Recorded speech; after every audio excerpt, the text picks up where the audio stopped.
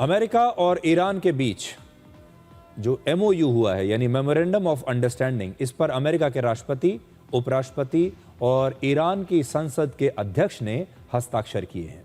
Memorandum of understanding ही 19 जून को आखिरी समझौते के रूप में इसको बदल दिया जाएगा, कन्वर्ट हो जाएगा उसमें। और ट्रंप के लिए इस युद्ध को जल्द खत्म करना बहुत ज़रूरी हो गया था। पिछले 106 दिनों में इस युद्ध पर अमेरिका के लगभग $3 लाख करोड़ रुपए खर्च हो चुके हैं, माफ कीजिएगा, लगभग देखिए 2.8 लाख करोड़ रुपए खर्च हो चुके हैं। कच्चे तेल की कीमतों में वृद्धि से अमेरिका में कई बार पेट्रोल के दाम बढ़ चुके हैं। अमेरिका में महंगाई 3 वर्षों में सबसे ज्यादा हो गई है। युद्ध की वजह से अमेरिका में भी ट्रंप का लगातार विरोध किया जा रहा है। इसी साल मिड टर्म इलेक्शन होने वाले हैं और ट्रंप की लोकप्रियता लगातार नीचे गिर रही है। इसलिए वो समझौते की कोशिश बहुत समय से कर रहे थे। ईरान के राष्ट्रीय सुरक्षा आयोग के सदस्य का एक सदस्य का कहना है कि ट्रंप को इस समझौते की बहुत आवश्यकता थी। वहीं अमेरिका के उपराष्ट्रपति जेडी वांस कहते हैं कि ये समझौते ट्रंप के पिछले 1.5 साल की रणनीति का एक हिस्सा है। I believe there are some in our country who oppose this. However, the U.S. urgently needs this. Trump, due to the upcoming elections and the need for peace during the World Cup, is also interested. Therefore, we are willing to proceed, provided that the interests of the Islamic Republic are secured. What the president really wanted to do, not just with the last 6 weeks, but really the last year and a half of Iran policy, is to get us to a place where we could change our relationship fundamentally with the Iranians and ensure that they never have a nuclear weapon. तो देखिए, America ये कह रहा है कि हमने जो road map बनाया था सब कुछ उसी के हिसाब से हो रहा है। पूरी पटकथा, स्क्रिप्ट सब कुछ हमने लिखी है, पूरी कहानी हमने लिखी है, हमारे हिसाब से हो रहा है। और ईरान ये कह रहा है कि हमने अमेरिका को झुका दिया है, हमने अमेरिका को ये हस्ताक्षर करने के लिए मजबूर कर दिया है। अब अगर 19 जून को अमेरिका और ईरान के बीच ये समझौता हो जाता है तो ईरान के लिए भी ये एक अच्छी खबर होगी। क्यों? ईरान को 47 साल पुराने अमेरिकी प्रतिबंधों में कुछ राहत मिल सकती है। 1979 की इस्लामिक क्रांति के बाद से ईरान पर लगातार बहुत सारे आर्थिक प्रतिबंध लगाए गए थे। दूसरा, अमेरिका और दूसरे देशों में ईरान की जो संपत्तियां जब्त कर ली गई हैं वो अब उन्हें वापस मिल सकती हैं। वो जो पैसा है बैंकों में जिन्हें जब्त कर लिया गया है वो वापस मिल सकता है। तीसरा, अगर ईरान के तेल निर्यात पर प्रतिबंध हट जाते हैं तो ईरान खुलकर पूरी दुनिया को अब अपना तेल बेच पाएगा और उससे पैसा कमा पाएगा। चौथा, चीन, भारत और खाड़ी देशों की कंपनियां फिर से ईरान में अपना पैसा इन्वेस्ट कर पाएंगी। विदेशी मुद्रा आने से ईरान की करेंसी रियाल और भी मजबूत हो जाएगी। पांचवी बात, ईरान एक अलग थलग देश की छवि से बाहर निकलकर फिर से ग्लोबल इकोनॉमी का हिस्सा बन जाएगा। सबसे बड़ी बात यह कि अमेरिका ने ईरान में सत्ता परिवर्तन के उद्देश्य से यह हमला किया था, लेकिन ईरान में ना तो सत्ता परिवर्तन हुआ, ना वहां का कोई भी सिस्टम में जरा भी कोई बदलाव आया और ना ही ईरान झुका और ना ही उसने सरेंडर किया। दुनिया भर में इस समझौते का स्वागत किया जा रहा है। प्रधानमंत्री मोदी ने भी सोशल मीडिया पर पश्चिम एशिया में संघर्ष समाप्त करने को लेकर हुई इस सहमति का स्वागत किया है। उन्होंने उम्मीद जताई है कि समझौते से इस क्षेत्र में शांति और स्थिरता होगी। अब युद्ध खत्म करने की घोषणा से कच्चे तेल की कीमतों में एक बड़ी गिरावट आ गई है। कच्चा तेल $90 से गिरकर अब $80 प्रति बैरल पर आ गया है और अब कच्चे तेल का दाम 3 महीने में इस समय सबसे कम हो चुका है। तो ये हमारे देश के लिए भी अच्छी खबर है और हमारे देश के लोगों को लगातार ये डर बना हुआ था कि अगर ये युद्ध नहीं समाप्त हुआ और ऐसे ही सब चलता रहा, हॉर्मुज ऐसे ही बंद रहा, तो तेल की कमी भी होगी और तेल लगातार महंगा होता चला जाएगा। लेकिन अब अगर ये समझौता लागू हो जाता है, हॉर्मुज खुला रहता है, तो अब तेल की कीमतें लगातार नीचे गिरेंगी और इससे हमारे देश में जो है तेल की कीमतों को कंट्रोल करने में आसानी होगी। तो इसलिए आप ये कह सकते हैं कि हमारे देश के भी हर व्यक्ति के लिए एक अच्छी खबर है, क्योंकि ईरान का जो युद्ध था ये लगातार हम सब के परिवारों पर असर डाल रहा था, हम सब की जिंदगियों पर भी इसका पूरा असर पड़ रहा था। इसलिए हम सब के लिए भी ये एक राहत की खबर है।